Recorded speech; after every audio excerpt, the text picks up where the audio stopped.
Act 1, Scene 1. Samson and Gregory, servants of the Capulet family, enter carrying swords and small shields. Gregory, I swear, we can't let them humiliate us. We won't take their garbage. Teasing Samson. No, because then we'd be garbage men. What I mean is, if they make us angry, we'll pull out our swords. Maybe you should focus on pulling yourself out of trouble, Samson. I hit hard when I'm angry. But it's hard to make you angry. Gregory continually implies that Samson isn't as tough as he's acting. One of those dogs from the Montague house can make me angry. Angry enough to run away. You won't stand and fight. A dog from that house will make me angry enough to take a stand. If I pass one of them on the street, I'll take the side closer to the wall and let him walk in the gutter.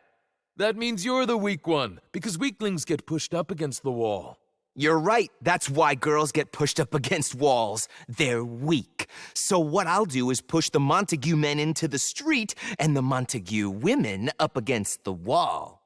The fight is between our masters and we men who work for them.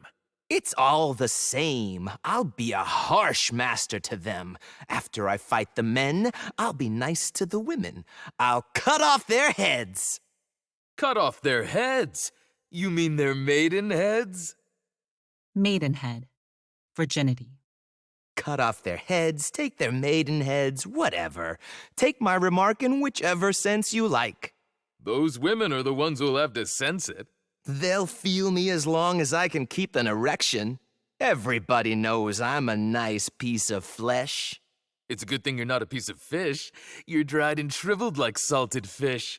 They're joking about Samson's private parts. Abram and another servant of the Montagues enter.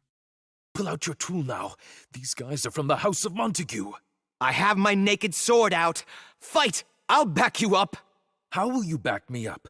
By turning your back and running away? Don't worry about me. No, really. I am worried about you. Let's not break the law by starting a fight. Let them start something. I'll frown at them as they pass by, and they can react however they want. You mean however they dare? I'll bite my thumb at them. That's an insult, and if they let me get away with it, they'll be dishonored. Samson bites his thumb. Biting the thumb is a gesture of disrespect. Hey! Are you biting your thumb at us? I'm biting my thumb. Are you biting your thumb at us? Aside to Gregory. Is the law on our side if I say yes? Aside to Samson. No. To Abram. No, sir. I'm not biting my thumb at you, but I am biting my thumb. Are you trying to start a fight? Start a fight? No, sir. If you want to fight, I'm your man. My employer is as good as yours. But he's not better than mine. Well, then. Benvolio enters, speaking so that only Samson can hear. Say better.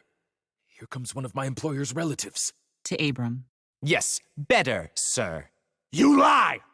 Pull out your swords if you're men. Gregory, remember how to slash. They fight. Pulling out his sword. Break it up, you fools. Put your swords away. You don't know what you're doing. Tybalt enters. What? You've pulled out your sword to fight with these worthless servants? Turn around, Benvolio, and look at the man who's going to kill you. I'm only trying to keep the peace. Either put away your sword or use it to help me stop this fight. What? You take out your sword and then talk about peace? I hate the word peace like I hate hell. All Montagues and you. Let's go at it, coward! Benvolio and Tybalt fight. 3 or 4 citizens of the Watch enter with clubs and spears. Use your clubs and spears! Hit them! Beat them down! Down with the Capulets! Down with the Montagues! Capulet enters in his gown, together with his wife, Lady Capulet. What's this noise? Give me my long sword. Come on! A crutch. You need a crutch. Why are you asking for a sword? Montague enters with his sword drawn, together with his wife, Lady Montague. I want my sword. Old Montague is here, and he's waving his sword around just to make me mad. Capulet, you villain! His wife holds him back. Don't stop me! Let me go! You're not taking one step toward an enemy. Prince Aeschylus enters with his escort, shouting at the rioters. You rebels! Enemies of the peace! Men who turn their weapons against their own neighbors! They won't listen to me. You there! You men! You beasts! Who satisfy your anger with fountains of each other's blood. I'll have you tortured if you don't put down your swords and listen to your angry prince. Montague, Capulet, and their followers throw down their weapons.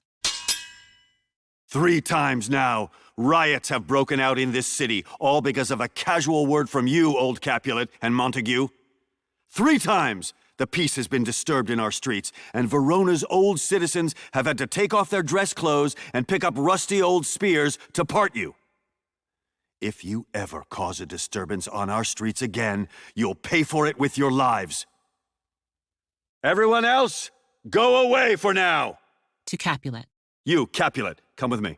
To Montague. Montague, this afternoon come to Old Freetown, the court where I deliver judgments, and I'll tell you what else I want from you. As for the rest of you, I'll say this once more. Go away or be put to death!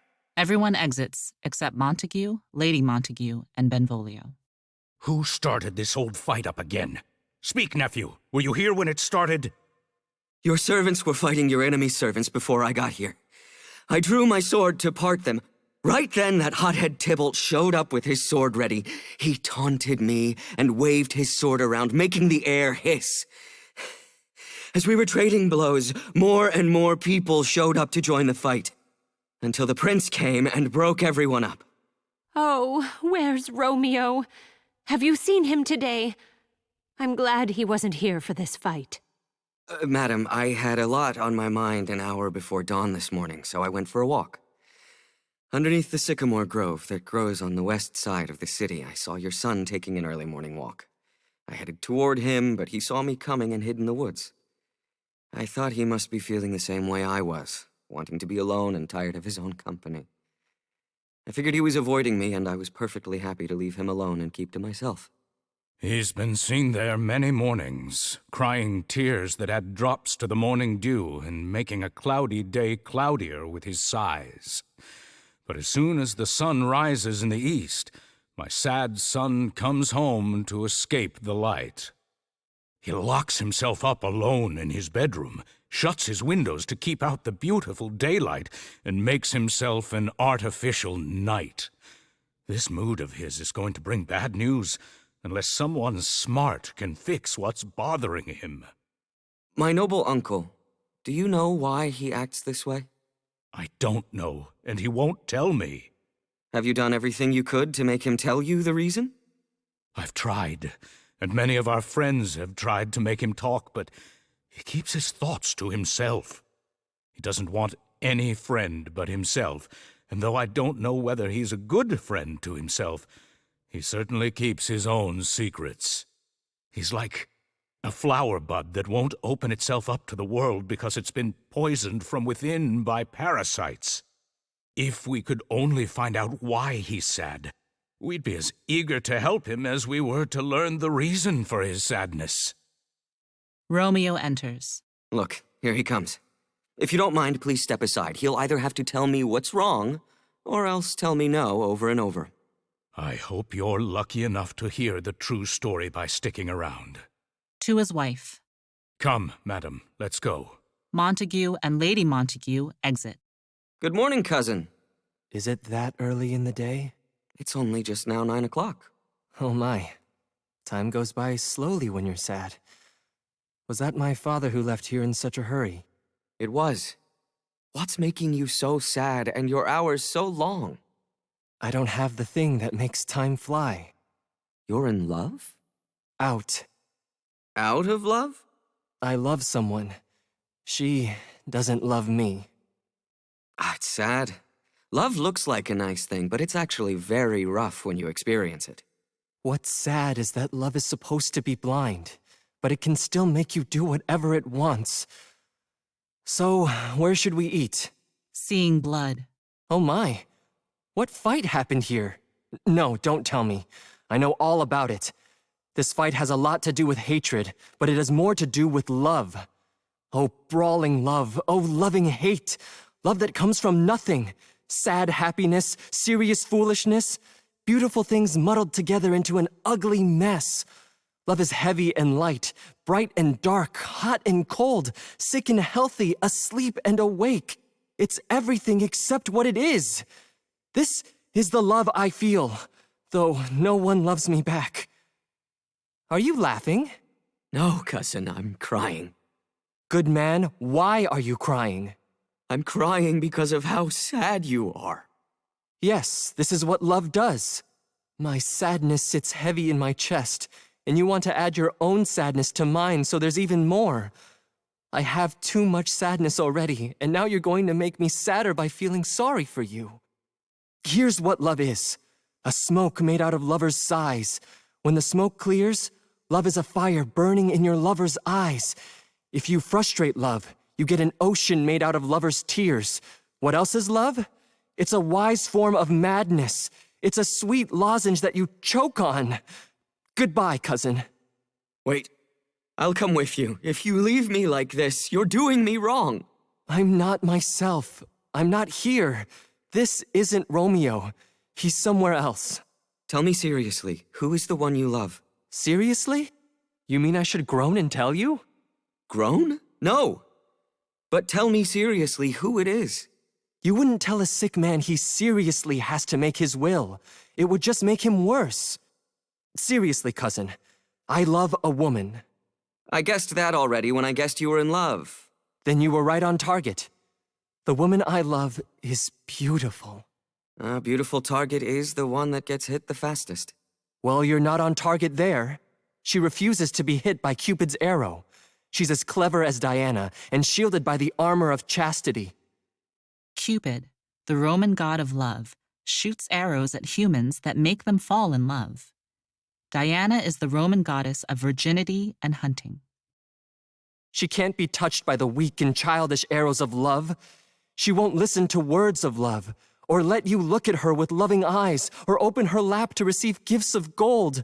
She's rich in beauty, but she's also poor, because when she dies, her beauty will be destroyed with her. So she's made a vow to be a virgin forever? Yes, she has. And by keeping celibate, she wastes her beauty. If you starve yourself of sex, you can't ever have children, and so your beauty is lost to future generations. She's too beautiful and too wise to deserve heaven's blessing by making me despair. She's sworn off love, and that promise has left me alive but dead, living only to talk about it now. Take my advice. Don't think about her. Teach me to forget to think. Do it by letting your eyes wander freely. Look at other beautiful girls. That will only make me think more about how beautiful she is. Beautiful women like to wear black masks over their faces. Those black masks only make us think about how beautiful they are underneath. A man who goes blind can't forget the precious eyesight he lost. Show me a really beautiful girl. Her beauty is like a note telling me where I can see someone even more beautiful. Goodbye. You can't teach me to forget. I'll show you how to forget, or else I'll die owing you that lesson. They exit.